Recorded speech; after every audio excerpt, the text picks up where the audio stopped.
In the late 1970s, on the gritty streets of Los Angeles, four young rebels came together with a shared dream to conquer the world with their music. It was January 17th, 1981, when the iconic Mötley Crüe was born. Their journey began with Nikki, Sixx, and Tommy Lee, who recruited Mick Mars after seeing his guitar skills at a Hollywood nightclub. Together, they sought the missing piece of their puzzle, eventually finding Vince Neil, whose charismatic vocals completed the lineup. Their early years were a whirlwind of adrenaline-fueled live performances at legendary Sunset Strip venues like the Starwood and Whisky A-Go-Go, where they quickly gained a reputation for their wild antics, both on and off stage. In 1981, Mötley Crüe released their debut album, Too Fast for Love, a raw and gritty portrayal of their life on the edge.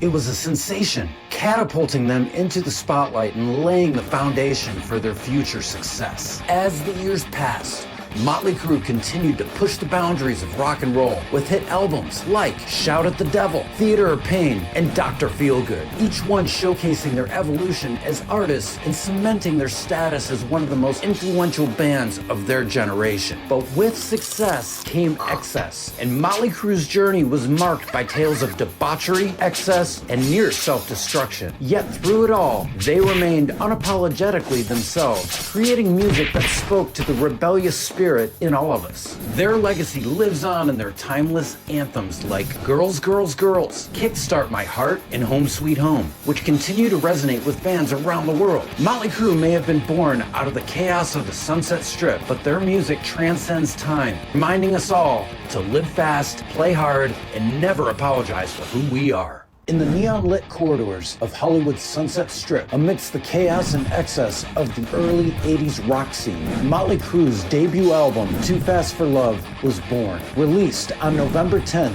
1981, the seminal recording would become the cornerstone of the band's legacy. Recorded in just 6 days at Hit City West Studios in LA, the album was a whirlwind of creativity and chaos. Produced by Michael Wagner, with the controversial Kim Fowley lurking in the background. Despite being self-financed, with a modest budget, the album's gritty production resonated with fans, selling over 20,000 copies initially. Too Fast for Love captured the band's ferocious live energy with blistering guitar solos, thunderous drums, and Vince Neil's powerhouse vocals. Nikki Sixx's songwriting prowess took center stage, with tracks like Livewire and Piece of Your Action showcasing his talent for crafting anthemic rock songs with a rebellious edge. Meanwhile, Vince Neil's powerhouse vocals soared on tracks like Public Enemy No. 1 and Merry-Go-Round, cementing his status as one of rock's most electrifying frontmen. But behind the scenes, Mötley Crüe's journey was fraught with danger and excess. Legal battles, substance abuse, and personal demons threatened to tear the band apart, while their tragic accidents and near-death experiences served as a stark reminder of the dangers of their hedonistic lifestyle. Despite the challenges, Too Fast for Love was a commercial success, selling over 20,000 copies initially and earning critical acclaim for its raw energy and unapologetic attitude. It was a rallying cry for a generation for rebellion, solidifying Mötley Crüe's place in rock history and paving the way for their future triumphs. Decades later, Too Fast for Love remains a timeless classic, a testament to the enduring legacy of Mötley Crüe and the power of rock and roll to defy the odds and transcend the boundaries of time. In 1982, Mötley Crüe inked a deal with Elektra Records, a major label synonymous with legendary acts. For the band, this was more than just a contract. It was a gateway to unprecedented opportunities and a validation of their hard-earned talent. Signing with Elektra Records marked a pivotal moment in Mötley Crüe's journey, elevating them from underground sensations to mainstream contenders. With Elektra's extensive resources and vast distribution network, the band gained access to a global platform, enabling them to reach a wider audience hungry for their brand of rebellious rock and roll. The signing with Elektra Records wasn't just a milestone, it was a springboard to stardom, propelling Mötley Crüe to the forefront of the music industry and cementing their place as legends in the world of rock and roll. As they blazed a trail of success across the globe, their partnership with Elektra Records would forever be remembered as a catalyst that launched them into the stratosphere of rock and roll greatness. In early 1983, Mötley Crüe set out to create an album that would etch their name into the archives of rock history. This endeavor led them to the record plant in Los Angeles, a studio that had witnessed the birth of countless legendary records. Here, under the guidance of producer Tom Worman, known for his work with heavy hitters like Cheap Trick and Ted Nugent, Mötley Crüe embarked on a rigorous recording process that spanned over several months, culminating in the release of Shout at the Devil on September 26, 1983. The band was at a crucial juncture in their career. Their determination to surpass their debut album led to a meticulous and sometimes tumultuous recording process. The studio became a crucible of creativity and conflict, fueled by the band's notorious lifestyle and Sixx's vision of a darker, more theatrical direction for their music. Shout at the Devil represented a bold departure from the raw sounds of their first album, featuring a polished yet powerful mix of heavy metal and glam rock. The title track, along with hits like Looks That Kill and Too Young to Fall in Love, showcased the band's maturation in songwriting and musical prowess. The recording sessions, while grueling, were a testament to the band's determination and ambition, with each member contributing to the band's aggressive sound and rebellious result. The album's release solidified their status as heavy metal icons, but it also thrust them into the national spotlight, fueled in part by their electrifying performance at the US Festival in 1983. This event, one of the largest rock festivals of the era, proved to be a pivotal point in the band's career, exposing them to a wider audience and affirming their place on rock and roll's landscape. Shout at the Devil was both a commercial and critical success, selling over 4 million copies in the United States alone. Its provocative themes and imagery, coupled with the band's unabashedly decadent lifestyle, captivated fans and alarmed critics, cementing Mötley Crüe's reputation as the bad boys of rock. In retrospect, the making of Shout at the Devil was more than just a recording of an album. It was a defining chapter in Mötley Crüe's legacy. It was a period marked by relentless work, creative evolution, and the crystallization of the band's iconic image. The record plant sessions were not just about laying down tracks. They were about Mötley Crüe setting the stage for a decade of decadence in rock music, defining the sound and spirit of an era.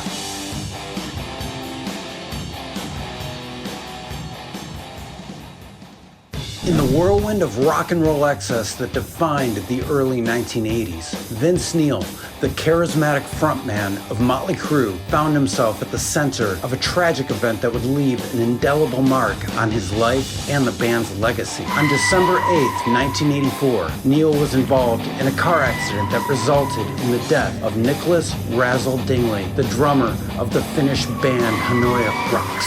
The accident occurred in Redondo Beach, California, after Neil and Razzle left a liquor store. Neil, who was driving under the influence, lost control of his sports car, colliding head-on with another vehicle. The impact was devastating. Razzle was pronounced dead at the hospital, while the occupants of the other cars suffered serious injuries. Vince Neil miraculously walked away with minor injuries. The incident sent shockwaves through the rock community and led to Neil being charged with vehicular manslaughter and DUI. The legal proceedings concluded with Neil receiving a sentence far lighter than many anticipated. 30 days in jail, 5 years probation, community service, and a financial restitution to the victims and their families. The outcome sparked a debate about celebrity justice and the consequences of reckless behavior. This tragedy became a pivotal moment in the band's history, underscoring the dark side of fame and the rock and roll lifestyle. It served as a grim reminder of the real-world consequences of their actions. Amidst the chaos of touring, recording,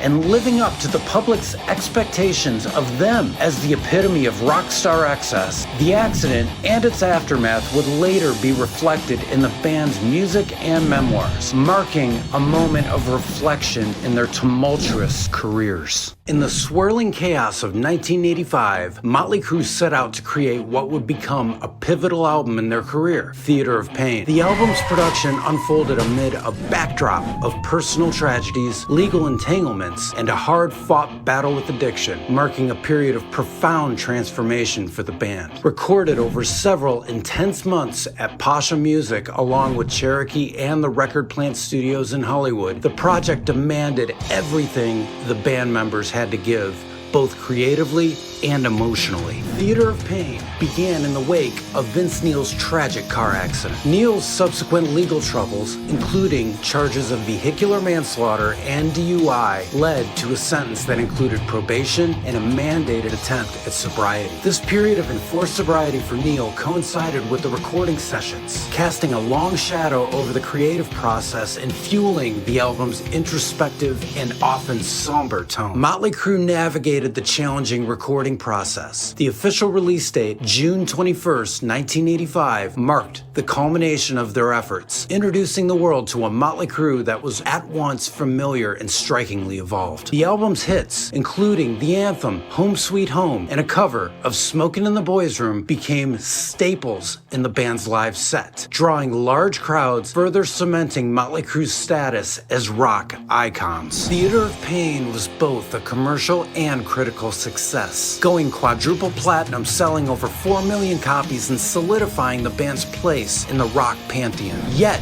the album's legacy extends beyond its sales figures and chart positions. It stands as a testament to the power of redemption, the beauty of flawed humanity, and the unbreakable spirit of a band that refused to be defined by its lowest moments. In the late 1980s, Mötley Crüe embarked on the creation of their iconic album, Girls, Girls, Girls, a project that would be as tumultuous as it was groundbreaking. Recorded at the renowned One-on-One and Rumba Recorders studio in Los Angeles, California, the band faced a whirlwind of personal and professional challenges during the recording process. Mötley Crüe set out to capture lightning in a bottle once again. Yet, amidst the frenzy of recording sessions, which lasted several weeks, the band found themselves grappling with heightened tensions and escalating conflicts between within and outside the studio walls. Released on May 15th, 1987, Girls, Girls, Girls was a commercial success, quickly climbing the charts, becoming a staple of the glam metal scene. However,